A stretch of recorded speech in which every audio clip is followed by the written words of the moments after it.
来跟新任总统蔡英文昨天参加江景义遗书的授证典礼。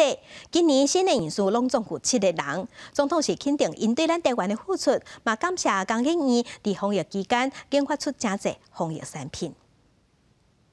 出席授证典礼进前，总统蔡英文特别甲台积电创办人张忠谋做伙参观故居技术，两人随后来到会场颁发艺术奖章。总统除了肯定艺术甲江景义的贡献，帮未来会当拍做创新经济，提升产业竞争力。我也要特别感谢工研院在这次防疫工作中的付出，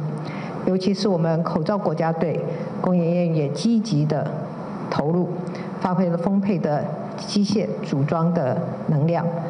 是口罩产线可以快速建制的重要的工程。但是会场还有另外一个影目的重点，是用3D 列印做的风险皮肤，未来会当应用在重度小烫伤患者的皮肤制作。3D 列印的技术，我们直接在培养皿上面就可以把这个真皮层的细胞跟这个角质层的细胞一起就列印在这上面，所以我们在6天之内就可以完成一般这个就仿生的这个皮肤构造。总统期许江景义在后疫情时代会当合作台湾经济结构转型，继续为台湾科技甲产业发展扮演重要角色。记者张君和新竹报道。